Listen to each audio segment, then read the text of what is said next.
삶의 원동력이라는 말이 있습니다.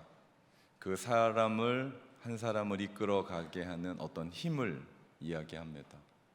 삶의 원동력. 2019년 세계 올해의 선수로 남태평양의 작은 섬 피지의 럭비 선수인 7인제 럭비 선수인 제리 투아이 선수가 선정이 됐어요.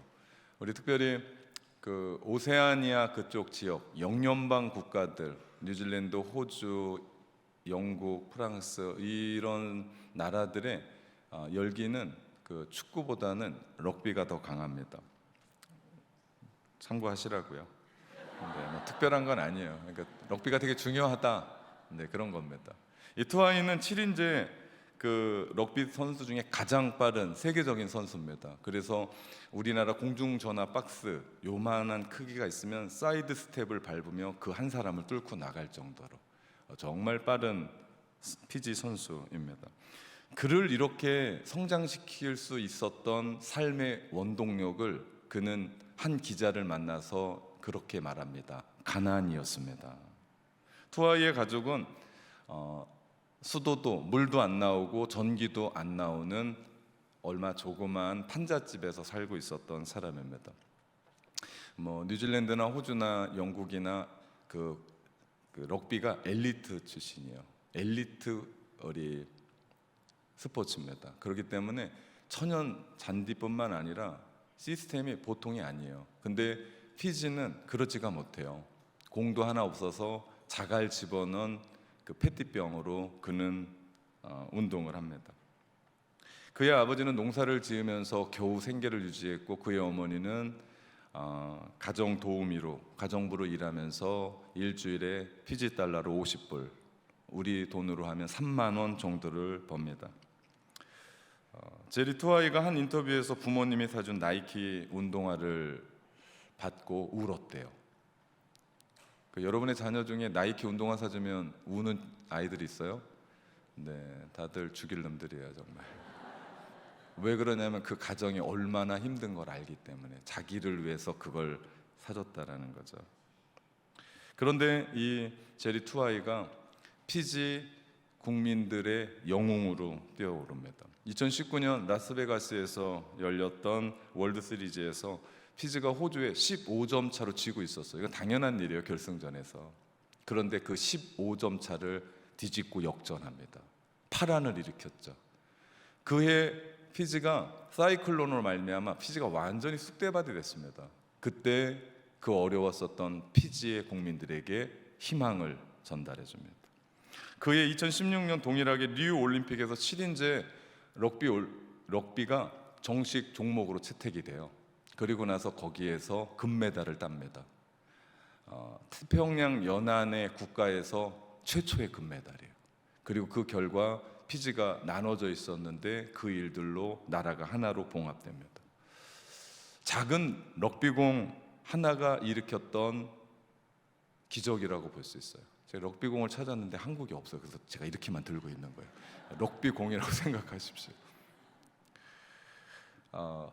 제리 투아이가 일으켰던 잔잔한 감동, 그를 그렇게 만들었던 건 삶의 원동력은 가난이었습니다.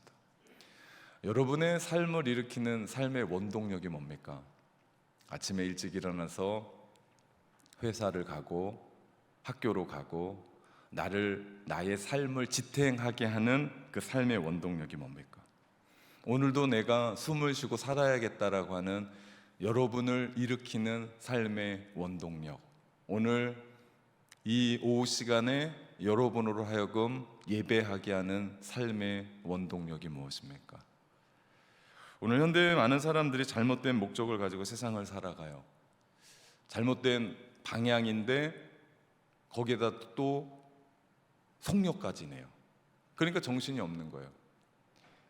야생마를 붙잡고 제대로 방향으로 가야 되는데 훈련이 안 돼서 그 야생마가 정말 지칠 대로 지치면서 달리다가 결국에 죽어가는 그 모습이 현대인의 단면의 모습 아닌가.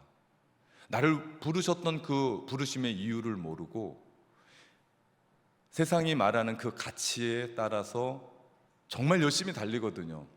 정말 바쁘게 살거든요.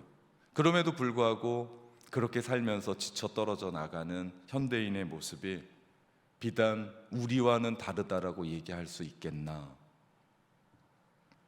제가 목사로서 임종 예배에 들었던 가장 충격적인 한마디가, 목사님, 제가 이렇게 인생을 허망하게 죽을 줄 알았으면 이렇게는 안 살았을 겁니다 라고 하는, 그분은 정말 모든 걸 다 갖고 사셨던 분 중에 한 분이거든요. 내가 만났던 정말 최고의 분이었거든요. 근데 그분이 마지막 임종 때 저한테 그런 얘기를 하더라고요. 이는 인생의 목적이 처음부터 잘못되었기 때문에 그 인생의 끝이 허무하고 허탈하고 아무런 의미가 없는 그런 삶을 살 수밖에 없는 거죠. 요즘 여러분의 삶은 어떻습니까? 하루를 마무리하고 집에 가서 샤워를 하고 나만의 시간을 보낼 때 여러분은 만족합니까? 의미를 찾습니까? 그리고 행복합니까? 내가 지금 열심히 달려나가고 있는 그 전공의 공부를 하면서 미래는 보이지 않지만 그럼에도 불구하고 나를 부르셨지, 나를 여기까지 인도하셨지 라고 하는 그런 마음 가운데 여러분은 또 여러분의 인생을 그렇게 생각하십니까? 오늘 본문 이사야 26장 3절 말씀에 보면요, 주께서 심지가 견고한 자를 평강하고 평강하도록 지키시리니 이는 그가 주를 신뢰함이니이다 말씀합니다.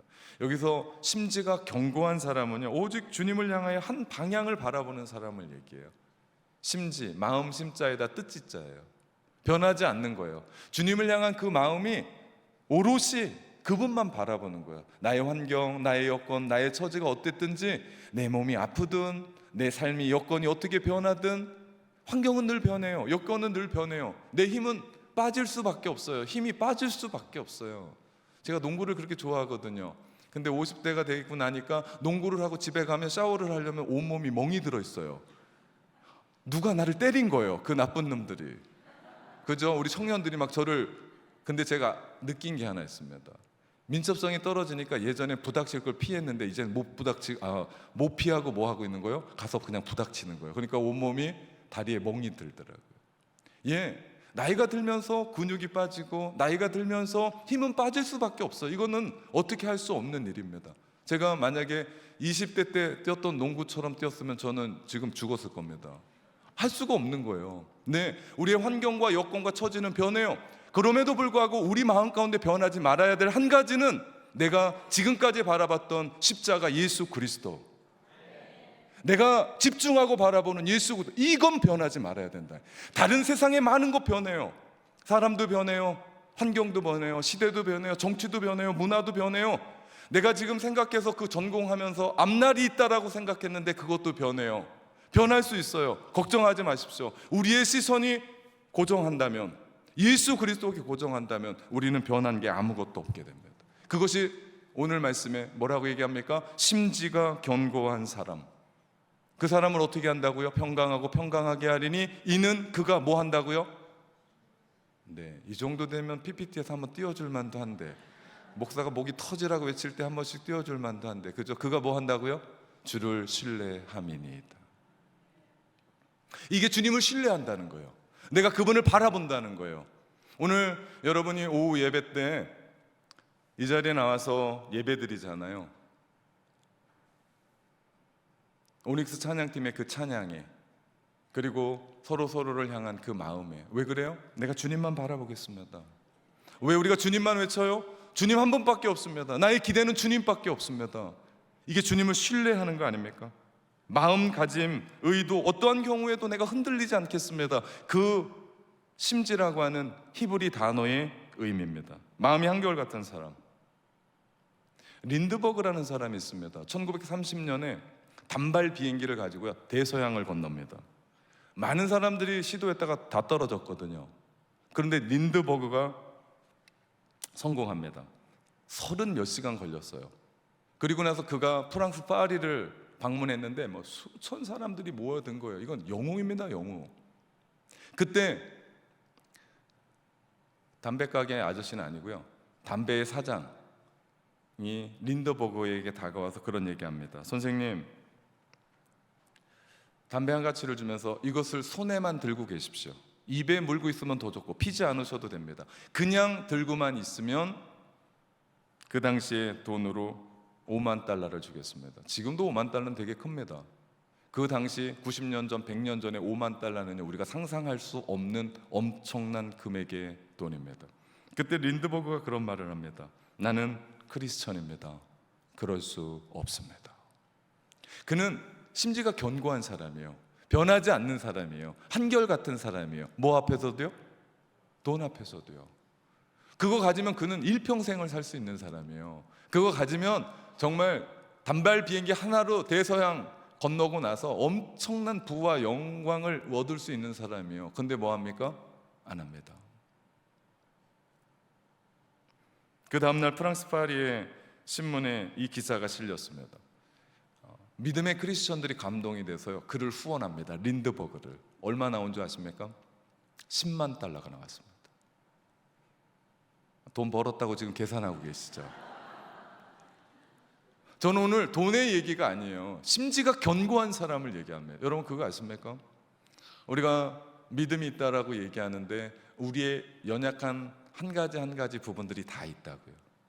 제가 목이 약한 것처럼 여러분에게 연약한 부분들이 다 하나씩 있어요. 그런데 우리는 그거에 대해서 주님을 신뢰한다고 하고 심지가 견고한다고 할 때 우리는 그것에 넘어가는 일들이 너무나 많더라. 근데요, 그럼에도 불구하고 우리 주님을 바라보는 겁니다. 우리가 이렇게 하나님 앞에서 심지가 견고한 사람이 될 때 하나님은 평강의 평강으로 그를 이끄시고 그를 복되게 하시는데 그가 주님을 신뢰한다라는 거죠. 우리가 주님을 신뢰하고 주님을 믿는다라고 하는 의미가 그겁니다. 어떤 상황이 있어도 변하는 게 아니에요.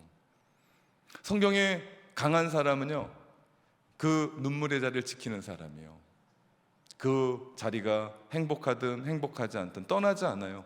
하나님이 그 한 사람을 주목하고 계시죠. 이것이 신앙생활이에요. 근데 본의 아니게 내가 그렇게 살고 싶은데 우리의 삶에는 그 심지를 뒤틀리게 하는 여러 가지 요소들이 있어요. 그 중에 하나가요, 분노와 원한입니다. 우리의 심지를 뒤틀리게 해요. 누가 화내며 살고 싶겠습니까? 일부러 화내는 사람은 없어요. 그런데 내 마음이 편하지 않으면 화를 내더라. 무슨 얘기입니까?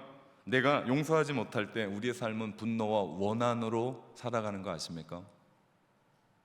나는 그렇게 살고 싶지 않은데 난 용서할 수가 없어요. 생각해 봅시다.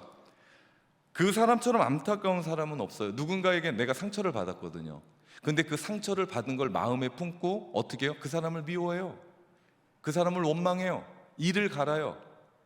그러면 그 사람은 그 저녁에 내가 너무 무서워서, 이를 갈고 있는 내가 너무 무서워 그 사람은 밤잠도 못 자고 떨고 위궤양에 걸리고 입술을 부들부들 떨고 힘들어서 어려워하겠죠? 그럴 일은 절대 없어요. 그 사람은요 두 다리 쭉 뻗고 잘 잘 거예요. 누구만 그래요? 분노하고 원한이 있는 나만, 그 한 사람 때문에 상처받고 나서 나만 또 부들부들 떨고 위궤양에 걸리고 소화도 안 되고 밤잠은 못 자고 영적으로는 피폐해지고, 이거 누구 손해요? 그 사람이 손해요? 내가 손해요? 내가 손해요. 그래서 우리의 심지를 뒤틀리게 하는 게 원한과 분노라고요. 그래서 하나님이 우리 가운데 주셨던 가장 아름다운 게 뭐예요? 용서라는 거예요. 용서. 우리가 이제는요 예수 그리스도의 이름으로 용서해 버리는 거예요. 정말 중요합니다. 지금까지 내가 안타깝게 살았었던 그 모든 걸 내려놓고 내가 그렇게 하는 거예요. 그만큼 했으면 됐습니다. 네, 그 사람도 이제는 무서워할 거예요. 괜찮아요. 이제 됐어요. 오늘 여러분의 삶이 원한과 분노 따위는 주 예수 그리스도의 이름으로 완전히 해방되기를 주님의 이름으로 축원합니다. 그래야 내가 살아요. 그래야 주님 앞에 심지를 견고하게 해서 주님 앞에 나아갈 수 있게 되는 줄 믿습니다. 우리 지난주엔 저 2층에서 한 분의 다윗이 뛰더니 오늘은 네 분의 다윗이 뛰네요. 네, 저 2층 튼튼한지 모르겠어요. 교회 어떻게 졌는지 제가 잘 몰라서. 네, 왜 저 꼭대기에서 뛰고 있는지. 네. 둘째는요, 우리의 삶의 심지를 뒤틀리게 하는 게요, 죄의식이에요. 아담과 하와가 범죄하고 나서요, 그 마음 가운데 그 인간의 본성 안에 숨겨져 있었던 게 드디어 드러난 게 죄의식입니다. 아담과 하와가 하나님의 낯을 피해서 도망 다녔거든요. 여러분, 죄를 지으면 피하게 되어 있습니다. 죄를 지으면 핑계 대게 되어 있습니다. 죄를 지으면 숨는 습관이 생겨요. 그것이요, 우리로 하여금 뭐하게 해요? 심지를 뒤틀리게 해요. 우리 모두는 죄로부터 찢음받은 사람들이에요. 구원받은 사람들이에요. 그렇기 때문에 우리는 주 예수 그리스도의 십자가를 의지합니다. 주의 보혈이 우리를 덮을 때 우리가 의롭게 되는 거예요. 내가 이렇게 예배드려서 의로운 최요한이 되는 것이 아니라 예수 그리스도께서 이미 십자가의 보혈로 우리 가운데 부어주셨기 때문에 의인되는 줄 믿습니다. 이거 잊어버리면 안 돼요. 내가 의인되면 교만한데 주님의 십자가의 보혈이 우리를 덮어주셨을 때 우리가 의인되면 우린 겸손하게 주님 앞에 나갑니다. 여러분, 다윗이 고백해요. 그 사람이 행복한 사람이다. 우리 시편 32편 1절에 보니까요, 허물의 사함을 받고 자신의 죄를 가려진 자는 복이 있다고 얘기합니다. 주 예수 그리스도의 십자가의 보혈로 구원받고 죄책감에서 해방되고, 어떤 사람은 또 그런 얘기 하더라고요. 하나님은 너의 죄는 용서하는데 죄책감은 네가 뭔가를 갚아. 절대 아닙니다. 말도 안 되는 얘기입니다. 예수 그리스도의 십자가의 은혜는요, 우리의 모든 것을 다 해결하신 줄 믿습니다. 사단이 여러분 마음 가운데서 그건 안 될 거다라고 얘기할 때 여러분 뭐라고 얘기해야 돼요? 그건 네 생각이다라고 얘기해야 돼요. 이거에 속는 사람이 얼마나 많은지 몰라요. 그러면서 용서하지 못할 거야. 하나님이 나를 용서하지 않을 거야. 그러면서 혼자 교회를 다니면서도 얼굴이 밝지가 않아요. 너무 힘겨워요. 세상의 모든 고뇌와 아픔은 다 짊어지고 살아가는 그런 사람들을 보면 절대 그러지 마십시오. 주 예수 그리스도의 십자가의 보혈로 용서받지 못할 죄는 하나도 없다. 그렇기 때문에 여러분, 내가 예수를 나의 구주와 주님으로 모실 때 우리가 십자가의 은혜로 깨끗하게 된 건 완전히 깨끗해진 줄 믿습니다. 제가요, 어렸을 때 교회를 다니면서 폐단이 하나 있었어요. 왜냐하면 봄과 가을에 부흥회를 하게 되면 부흥사님들이 제일 첫날 하는 게 뭐예요? 레파토리예요. 저는 이거를 중학교 3학년 때 깨달았어요. 뭐예요? 첫날 와서 하는 게요, 회개예요. 회개하지만 예수 그리스도를 받아들이지 못하기 때문에. 그럼 우리는 어떻게 해요? 첫날 회개해요. 중학생이 얼마나 큰 죄를 짓겠어요? 하나님, 순인의 딸기밭에 가서 딸기를 몰래 따먹었습니다. 나를 용서해 줘. 봄에 그렇게 회개를 했어요. 가을에 또 회개하라고 그래요. 그럼 뭐라고 해요? 하나님, 봄에 그 순인의 딸기 따먹었던 그 죄가 아직도 해결이 안 된 것 같아요. 저를 용서해 주세요. 그 다음날 봄이 왔어요. 그럼 우리는 또 어디부터 시작해요? 순인의 딸기 따먹은 것부터 또 시작을 합니다. 아니, 그 정도 되면 부흥사님들이 뭐라고 얘기해야 돼요? 전에 회개했던 건 됐다. 이제 해결됐다. 이제 완료됐다. 지금부터 다시 시작하자. 이렇게 얘기하면 그 순수한 한 소년이 얼마나 하나님 앞에 나가기가 편했겠어요. 제가 순인의 딸기밥도 시작해가지고 얼마나 그 레파토리를 돌렸는데, 그러면서 깨달은 게 있습니다. 아, 부흥 강사님의 레파토리가 이거구나. 여러분 잊지 마십시오. 여러분이 지금까지 죄 지었던 그 모든 것, 죄책감을 일으키고 여러분을 밤잠 못 자게 하고 고뇌하고 아파한 모든 것이 주 예수 그리스도의 십자가에 못 박혔을 때 우리의 모든 것이 해결된 줄 믿습니다. 그래야 우리 자유하게 살아요. 그래야 웃고 삽니다. 제가 설교하면서 가장 행복한 사람이 누군지 아세요? 저를 행복하게 웃으면서 바라봐 주는 사람. 근데 제가 제일 힘든 분이 누군지 아세요? 집에 무슨 일이 있는 사람. 네. 새벽에요, 머리 하얗신 한 권사님이 저를 보면 늘 저렇게 웃으세요. 제가 얼마나 행복한지 몰라요. 전 그분만 보고 설교합니다. 네. 제가 오늘 너무 웃겼잖아요. 새로운 분이 두 분이 오셔서 부부인 줄 알았어요. 그래서 악수를 하고 옆에 분 악수를 했더니 우리 교회 집사님이래요. 아니 그럼 얘기를 해주지 우리 전도사님들도. 그러고 봤더니 뒤에 다른 분이 계시더라고요. 제가 아직도 정신 못 차리고 삽니다. 네, 죄송하다고 그랬습니다. 여러분, 우리에게요, 죄책감은요 사단이 주는 겁니다. 우리가 예수 그리스도 신뢰하고 믿을 때 우리 안에는 말끔히 해결되는 줄 믿습니다. 그렇기 때문에 오늘 여러분은 복받은 사람인 줄 믿습니다. 세 번째는요, 우리의 삶의 심지를 뒤틀리게 하는 것이 하나 있는데 그게 두려움이에요. 현대를 살아가는 사람들 중에 많은 부분 두려움에 떨어요. 실체가 없어요. 두려움이 그냥 우리 마음 가운데 있는 막연한 어떤 것이 우리의 마음을 상하게 해요. 그 마음이 상하니까 마음만 상하게 하는 게 아니에요. 우리의 마음을 병들게 해요. 우울증이 생겨요. 공황장애가 생겨요. 불안장애도 내 마음 가운데 있어요. 얘기를 들어보면 아무것도 없어요. 신기하죠? 근데 두려워 떨어요. 이게 우리의 삶의 심지를 뒤틀리게 하는 겁니다. 하나님께서 계속해서 우리 가운데 말씀하시는 게 뭡니까? 너 두려워하지 마라, 염려하지 마라, 걱정하지 마라. 왜 하나님이 우리 가운데 계속해서 이런 얘기해요? 두려워하고 있기 때문입니다. 걱정하고 있기 때문이에요. 염려하고 있기 때문이에요. 그러면서 우리 가운데 말씀하신 거예요. 하지 말라라고 얘기해요. 우리는 인간의 죄된 본성이 이렇게 돼 있어서 하지 말라면 어떻게 해요? 더 하고 싶은 거야. 두려워하지 말라를 아싸리 성경에서 없애면 어떨까? 하나님 우리가 신뢰하고 바라본다는 거요. 두려워하지 말라면 두려워하지 않는 거예요. 그러면서 하나님 우리 가운데 뭐라고요? 나를 믿으니 또 하나님을 믿으니 또 나를 믿으라. 주님 우리 가운데 말씀하세요. 그렇기 때문에 믿음, 이 부분의 반대말은 내가 두려워하고 있는 거예요. 여러분, 믿으면 두려워하지 않습니다. 하나님 안에 있다는 것은요, 두려움을 날려버리는 거예요. 우리 애들처럼 발로 차서 날려버리세요. 여러분, 두려움이 우리 가운데 엄습해 옵니다. 마치 안개가 자욱하게 밀려오듯이, 연기가 자욱하게 밀려오듯이, 우리 노래하는 스테이지에 가수들이 노래할 때 안개가 밀려오듯이 두려움은 우리 가운데 이렇게 살금살금 들어와서 우리를 이끌어가요. 근데 여러분 그거 아십니까? 우리 주님 안에 있을 때 우리는 보호받는 줄 믿습니다. 요한일서 4장 18절의 말씀에 보면요, 사랑 안에 두려움이 없고 온전한 사랑이 두려움을 내어 쫓나니 두려움에는 형벌이 있음이라. 두려워하는 자는 사랑 안에서 온전히 이루지 못하였느니라 말씀합니다. 여러분, 사랑 안에 뭐가 없다고요? 사라졌어요. 그죠? PPT가 사라졌잖아요. 네.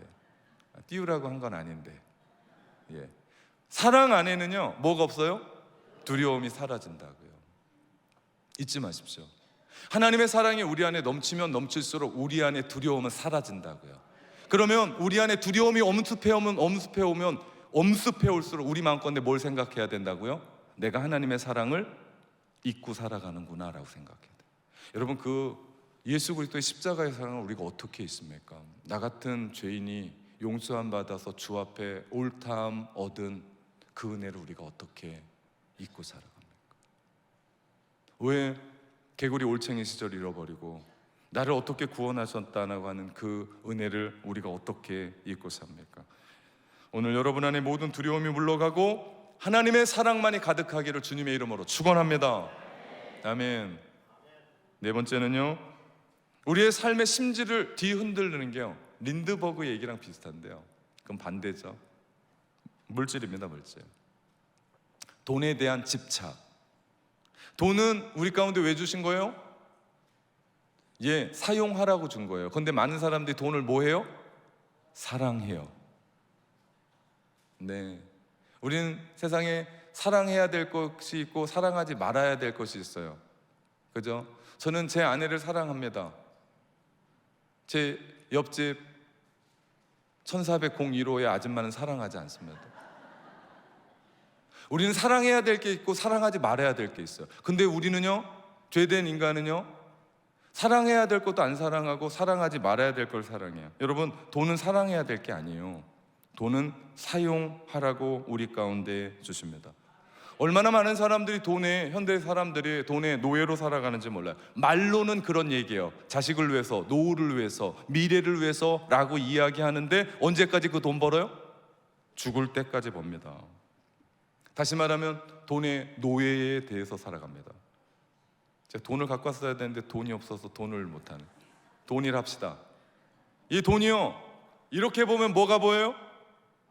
아무것도 안 보입니다. 돈밖에 안 보입니다. 돈은 이렇게 봐야 돼요. 근데 우리는 돈에 눈멀어서 세상을 살아갈 때요, 그러니 거기에 부모가 있습니까? 거기에 자식이 있습니까? 형제 자매가 있습니까? 거기에 친구가 있습니까? 돈에 눈멀으면요, 그렇게 정신없이 살아가는 겁니다. 그래서 그 돈 때문에 형제 간에 의가 생기고, 돈 때문에 여러분 말이 됩니까? 부모를 그렇게 처참하게. 여기까지 하겠습니다. 돈 때문에 젊은 세월을 다 낭비하고 돈 때문에 자식이 어떻게 크는지를 모르고 돈 때문에 내가 누군지도 모르고 돈 때문에 예배 드리지 못하고 돈 때문에 사랑하는 사람과 함께 하지 못하고 여러분 그거 아십니까? 돈 때문에 벌었던 그 시간은 다시 돌아오지 않습니다. 자식 다시 크지 않아요. 제가요 우리 집에 막내가 늦둥이잖아요. 태어나지도 않았죠. 네, 전에 그 뱃속에 들어섰을 때 너무 황당하잖아요. 40이 넘어서 애를 가진 거예요. 네, 여러분은 이해를 잘 못하실 거예요. 저와 제 아내가 그 임신 소식을 듣고 2주 동안 서로 아무 말을 못했습니다. 네, 비웃는 거 아니시죠? 근데요 그렇게 해서 낳는데 너무 예쁜 거예요. 그래서 제 마음 가운데 무슨 생각을 했냐면 지금 요 부분에서 안 컸으면 좋겠다라는 그런 생각이 들더라고요. 저희 집에 세 아이는요 정신 못 차리고 킨 애들이에요. 제가 지금 연구를 하고 있습니다. 그 막내는요 정신 차리고 키운 애예요. 그래서 하나님이 이 아이들을 어떻게 키울지를 제가 글을 하나 쓰려고요. 정신 못 차리고 큰 애들은 키웠던 애들은 어떻게 되고 정신 차리고 큰 애들은 어떻게 됐는지 그렇지 않겠습니까? 예, 30대 초반에 결혼해가지고 그 목회하면서 신혼살림하면서 결혼하면서 정말 그 아이들 아빠가 뭔지 엄마가 뭔지도 모르고 키웠던 그 아이들이잖아요. 그럼에도 불구하고 그렇게 움직여가는 그 자녀가 커가는 그 모습은요 다시 돌아오지 않는다고요. 여러분 돈 벌면서 우리는 병도 얻어요. 건강을 잃어요. 요즘 세상 되게 재밌지 않아요? 열심히 건강 잃어가면서 돈 벌어서 그거 뭐예요? 병원에 가서 더 많은 돈을 내고 고치고 살아가는 내 모습을 보게 됩니다. 성경은요 우리 가운데 뭐라고 말해요? 먼저 그 나라와 의를 구하라고 얘기합니다. 여러분 우린 돈 벌어서 부모님에게 효도하고 싶어요. 그런데 조금만 더 벌자라고 얘기하는데 부모님이 기다려주질 않아요. 조금이 얼마냐고요? 제가 얘기하잖아요. 여러분 마음이 그 자리에 있잖아요. 그럼 효도해야 돼요. 자식에게 뭔가 하고 싶잖아요. 그러면 그렇게 하는 겁니다. 우리 오닉스 청년들 너무 아름답잖아요. 그들에게 햄버거 다음에 사줘야겠다. 다음은 없다니까요. 지금 사주셔야 돼요. 지금. 네. 청년들이 되게 좋아하네. 네. 성경은 먼저 그 나라와 의를 구하라고 얘기해요. 다시 말하면 먼저 해야 될 일이 있다. 영적인 우선순위가 있다. 이거 꼬이면 인생 다 꼬인다라고 얘기합니다. 우리는 그 일을 위해서 돈이 필요하다고 얘기합니다. 아닙니다. 먼저 그 나라와 의를 구할 때 하나님이 돈 필요하면 우리 가운데 돈 팍팍 주실 줄 믿습니다. 이 우선순위가 바뀌면 안 돼요. 이 우선순위가 바뀌면 돈의 노예로 살든지 아니면 내가 그 돈을 사용할 수 있는 사람이 돼요. 절대 우선순위가 바뀌면 끝납니다. 우리가 온전히 주님을 쫓아갈 때만 하나님은 우리 가운데 필요한 돈을 주시는 줄 믿습니다. 여러분 우리의 심지를 뒤흔드는 물질의 노예에서 벗어나기를 주님의 이름으로 축원합니다. 다섯 번째는요 인정받고자 하는 욕망이에요. 우리 심지를 뒤틀리게 하는. 제가 담임 목사로 서서 여러분에게 인정을 받고 싶을까요? 안 받고 싶을까요? 네, 받고 싶겠죠. 그죠? 저를 뽑은 분이 누구세요? 네, 여러분은 역시 영적인 부분이세요. 네, 하나님이 물론 뽑으셨죠. 근데 여러분이 투표를 하지 않았으면 제가 못 왔을 거 아니에요. 그죠? 네, 제 마음 가운데 죄송합니다. 저는 여러분에게 인정받고자 하는 마음은 없습니다. 제가 말씀드렸잖아요. 저는 하나님만 기쁘시게 하겠다. 그래서 제가 여기서 설교하면서 재미있는 얘기해도 안 웃어도 전 뭐라 안 해요. 네, 대신에 아멘만 들 하면 제가 뭐라고 하죠. 왜냐하면 우리가 함께 가야 되기 때문에. 많은 사람들은요 인정받고 싶은 욕구가 있어요. 제가 우리 12분의 장로님 계신데 12분의 장로님한테 제가 인정받고자 하면 제가 어떤 삶을 살아야 될까요? 그분들 내일 밥 사주고 커피 사주면 저 인정할까요? 안 해요. 우리 장로님들 인격이 그러지 않으세요? 제가 만약에 여러분에게 인정을 받고 하겠다면요 저는 누구의 눈치를 봐야 돼요? 여러분의 눈치를 봐야 됩니다. 그러면요 절대로 하나님을 기쁘시게 하는 삶은 살 수가 없습니다. 이게 원칙입니다. 많은 사람들에게 인정을 받고 싶어 해요. 그래서 하나님은 자꾸 뒤로 밀러갑니다. 여러분, 이런 삶이 우리의 마음의 심지를 뒤틀리게 한다니까요. 그렇다고 여러분 아나무인으로 살라고 하는 게 아니에요. 땡깡 부리고 살라는 게 아니에요. 중요한 건 뭡니까? 우리가 하나님 앞에 인정받으러 나갈 때, 우리의 인생을 하나님 앞에 영광 돌리며 살아갈 때 하나님은 여러분의 삶을 움직여 가실 줄 믿습니다. 우리가 지금까지 봤었던 첫 번째가 뭐였죠? 우리의 삶의 심지를 뒤틀리게 하는 원한과 분노, 분노와 원한. 또 하나는 죄책감. 세 번째는 두려움. 네 번째는, 다섯 번째는요? 사람들에게 인정받고 싶어하는 욕구. 여러분, 이 특징이 있습니다. 다섯 가지. 그게 뭐죠? 이 다섯 가지의 특징, 이게요, 예수 모를 때의 삶의 우리의 모습입니다. 옛사람의 자아의 모습이에요. 그런데 우리는 고린도후서 5장 17절의 말씀, 누구든지 그리스도 안에 있으면 새로운 피조물이라, 이전 것은 지나갔으니 보라 새 것이 되었도다. 우린 새로운 사람이 된 거예요. 완전히 변한 사람이에요. 개조한 게 아니에요. 살짝 리노베이션 한 게 아닙니다. 우리는 완전히 트랜스포메이션 한 사람들이에요. 완전히 내가 아니에요. 다른 사람이에요. 완전히 새로운 사람이 된 거예요. 그렇다면 우리에게 있는 우리의 심지를 뒤틀리게 하는 다섯 가지는 뭐라고요? 내게 아니라고요. 그럼에도 불구하고 왜 우리가 주님 앞에 나아가 그 삶을 살아가는데 왜 우리의 모습이 그렇게 변해야 되냐고요.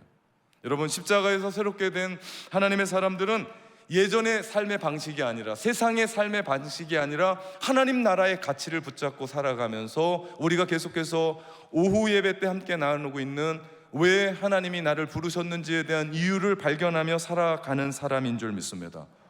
그렇게 하나님이 나를 부르셨다는 그 목적을 가지고 살아갈 때 우리에게 세 가지 유익이 있어요. 첫 번째 유익은요, 삶의 의미가 생겨요. 인생의 목적을 알고 살아가는 사람들에게 우리 가운데 주시는 삶의 의미, 왜 나를 이 땅에 여러분요, 내가 아무리 허드렛 일을 하고 살아가더라도요, 우리의 삶 가운데 삶의 의미가 있으면 그 일은 아름다운 일입니다. 사람들이 내가 왜 사는지에 대한 의미를 모르면 인생은 허무해져요. 여러분, 왜 이렇게 사십니까? 왜 그렇게 밤낮 열심히 일합니까? 왜 가정을 위해서? 왜 그렇게 빨래하세요? 왜 그렇게 밥을 그렇게 차리세요? 왜 그렇게 시장을 보고, 왜 그렇게 직장에 가서 열심히 일하고 사업을 하고 공부를 하고 전공을 찾고, 왜 또 여러분 그런 삶을 살아갑니까? 왜 이 자리에서 예배합니까? 여러분, 우리의 삶의 의미가 있어야 돼요. 그러기 위해서는 우리 안에 목적이 분명해야 됩니다. 그러면 우리의 삶에 소망이 깃들어요. 내가 지금 하는 그 일에 목적이 없다면 우리는 아무리 돈 많이 벌고 아무리 높은 자리에 올라가고 아무리 엄청난 인기를 얻어도요, 그거 아무것도 아닌 힘겨워지는 삶을 삽니다. 우리가 목적이 있는 그 삶을 살아갈 때요, 하나님이 우리를 부르신 이유에 대해서 살아갈 때 우리의 삶은 단순해져요. 내가 무엇을 해야 될지, 무엇을 하지 말아야 될지가 정확하게 돼요. 여러분, 참 복잡한 세상을 살아가요. 복잡하니까 사고가 나는 거예요. 복잡하니까 병이 생기는 거예요. 복잡하니까 인간의 관계가 틀어지는 거예요. 복잡하니까 문제가 생기는 거예요. 여러분, 단순하면, 인생이 심플하면 우리는 해야 될 것과 하지 말아야 할 것이 분명하게 구분됩니다. 그러면서 나는 선택과 집중을 하며 살아가죠. 이것이 하나님이 우리를 왜 부르셨는지에 대한 그 이유를 찾고 그 삶을 살아갈 때 우리 가운데 주시는 은혜인 줄 믿습니다. 여러분, 하나님이 왜 나를 부르셨는지에 대한 그 이유에 대해서 눈을 뜨십시오. 그리고 그것을 향해 달려가십시오. 두 번째는요, 우리가 인생의 목적을 아는 사람의 유익은요, 삶을 집중하게 돼요. 우리 돋보기로 태양과 하나로 맞힐 때 종이에 불이 나요. 그러지 않고 그냥 빛이 널려 있으면요, 아무런 역할을 하지 못합니다. 그러나 집중하게 되면 레이저 같은 힘이 나옵니다. 집중한다는 게 중요해요. 집중하게 되면 공부가 돼요. 왜 공부를 못해요? 네, 머리가 안 좋아서 그렇지 않아요. 집중하지 못해서 그래요. 여러분, 공부하면서 그 주변에 뭐가 있어요? 비즈니스맨이에요. 하면 스마트폰이 울려요. 카톡, 그러면 그걸 봐요.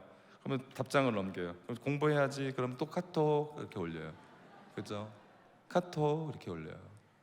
집중할 수가 있겠냐고요. 집중을 못 합니다. 그래서 공부할 때 주변을 치우라고 그러잖아요. 그래서 우리 아이들 열심히 치우고 힘들어서 자잖아요. 정리만 하다가. 그죠? 집중하는 삶, 이것이 얼마나 중요한지 몰라요. 여러분, 목적에 대한, 나를 이 땅에 보내신 이유에 대한 초점을 맞추게 될 때 우리에겐 강력한 삶을 살아가죠. 여러분, 사도 바울의 고백을 들어보십시오. 빌립보서 3장 13절에 있는 말씀입니다. 형제들아, 나는 아직 내가 잡은 줄로 여기지 아니하고 오직 한 일, 즉 뒤에 있는 것을 잊어버리고 앞에 있는 것을 잡으려고 합니다. 바울에게 중요했던 것은요, 지금과 미래입니다. 과거는 어떻게 해요? 잊어버렸습니다. 우리 기독교의 세계관에 과거는 묻지 마세요예요. 세상은 우리에게 지금 너희 과거에 뭐 했냐라고 얘기합니다. 그게 이력서잖아요. 그러면서 어디 취업하려면 이력서 내라고 그러잖아요. 미래에 뭐 할 건 얘기하지 않아요. 지금 너 과거에 뭐 했냐. 여러분, 하나님은요, 여러분의 과거 보지 않습니다. 뭐 했는지 보지 않아요. 그것이 성공이든 그것이 실패든 하나님이 보시는 건 뭐예요? 미래입니다. 여러분의 미래, 예수로 말미암아 변화된 여러분의 미래, 전 여러분을 축복합니다. 하나님이 여러분에게 주신 삶의 이유를 발견해서 오늘을 살고 미래를 향해 달려나가시를 주님의 이름으로 축복합니다. 그러면 우리 실망하지 않습니다. 내가 뭐 있고 없고 문제되지 않아요. 내가 잘하고 못하고 문제되지 않아요. 왜? 주 예수 그리스도가 내 안에 계셔서 나로 하여금 흥분하게 하고 나로 하여금 그분의 깃발을 주셔서 달리게 할 텐데, 우리에게 묻는 건 그거예요. 너 뛸 거냐 말 거냐. 대답은 뭐라고요? 두 가지입니다. 하나는 또 하나는 예스. 그러면 우리에게 하나님은 능력까지 주시는 줄 믿습니다. 그렇기 때문에 우리에게 부르신 목적을 향하여 살아간다는 건 너무나 중요합니다. 마지막 세 번째입니다. 영생을 준비할 수 있어요. 목적 있는 삶을 살아가는 사람. 나를 이 땅에 보내신 삶을 살아갈 때 이런 삶 삽니다. 많은 사람들이요, 웰빙의 삶을 살기 원해요. 웰빙이 뭡니까? 잘 사는 삶이에요. 근데 여러분, 잘 살기 위해서 웰빙을 추구하면 절대로 잘 살지 못해요. 왜냐하면 잘 사는 게 뭔지 모르기 때문이에요. 그렇기 때문에 믿음의 사람들은 웰빙이 아니라 웰다잉을 추구해야 돼요. 뭡니까? 잘 죽는 삶을 선택해야 됩니다. 죽음을 준비해야 돼요. 그렇다고 오해는 하지 마십시오. 그 묘자리를 사고 풍수지절에 의한 최고의 명당자리를 사고 관은 오동나무 것을 사고 삼배는 옷도, 이거 아니에요. 무슨 얘기입니까? 우리가 죽음을 잘 준비한다라는 것은요, 내가 하나님 나라에 들어가 살기 위해서 우리가 오늘을 하나님의 나라로 살아가야 될 줄 믿습니다. 내가 천국에 가기 위해서는 오늘을 예수 그리스도가 우리 가운데 말씀해 주셨던 그 뜻대로 살아가는 거 아닙니까? 그러면 우리가 죽음을 준비한다는 것은 영원한 생명을 준비하는 거 아닙니까? 그것이요, 하나님이 우리를 부르신 목적에 의한 삶을 살아가는 줄 믿습니다. 그 삶을 살아갈 때 우리는 영원한 생명을 준비해요. 생각해보면 우리는 죽어서 영원한 나라로 가는 게 아니에요. 영생은요, 이미 시작된 줄 믿습니다. 요한복음의 영생은 죽어서 시작되는 것이 아니라 예수 믿는 그 순간부터 우리 가운데는 어떻게 된다고요? 영원한 생명이 시작됐습니다. 근데 이 땅을 살아가는 삶과 죽어서의 천국의 삶이 다르면 이상할 거 아니에요. 동일한 영혼인데, 동일하게 우리가 웰빙의 삶을 살기 위해서는 웰다잉의 삶을 준비할 때 우리 가운데 하나님 안에서 잘 사는 삶을 살게 되는 줄 믿습니다. 여러분, 많은 사람들이 세상을 살아가면서 다른 사람이 나를 어떻게 생각할지에 대해서 주목해요. 근데 많은 사람들이 하나님이 나에 대해서 어떻게 생각할지는 생각하지 않습니다. 여러분, 혹시 여러분 주변에 사람들이 나를 어떻게 생각할 건지에 대한 그런 마음으로 움츠려 있다면 여러분, 그 생각을 바꾸십시오. 하나님이 나에 대해서 어떻게 이게 더 중요해요. 세상 사람들이 이렇고 저렇고 얘기하는 거 중요하지 않습니다. 그것 때문에 힘겨워하지 마십시오. 우리가 머나먼 날, 어떤 분은 짧을 수도 있어요. 주님 앞에 설 때 주님은 분명 여러분에게 물으실 겁니다. 그 부분을 분명히 물으실 거예요. 그 결정의 날 우리가 준비하며 살아가는 삶이 이 삶입니다. 목표를 향하여 달려나가되 주님이 기뻐하시는 삶을 살아가고 심플하게 단순하게 주님 앞에 서 나가는 그 준비를 하게 될 때 우리의 삶은 달라지지 않겠습니까? 자동차를 움직이는 힘은 엔진입니다. 바닷물을 움직이는 것, 움직이고 조수 간만의 차를 만드는 것은 지구의 자전과 공존의 힘입니다. 예, 태양과 달의 어떠한 이끌림의 힘입니다. 여러분, 사람을 움직이게 하는 동력은 하나님인 줄 믿습니다. 여러분이 이렇게 하나님 앞에 나와서 예배하게 하는 그 삶은 하나님인 줄 믿습니다. 여러분의 삶에서 직장에 가고 학교에 가고 가정으로 돌아가고 여러분으로 말미암아 열심히 살게 하는 삶의 원동력은 하나님이 주신 여러분의 비전, 목적인 줄 믿습니다. 사랑하는 새벽 이슬 같은 오닉스 청년 여러분, 그리고 사랑하는 성도 여러분, 나의 삶을 이끌어가는 동기, 동력, 힘은 하나님이십니다. 아멘.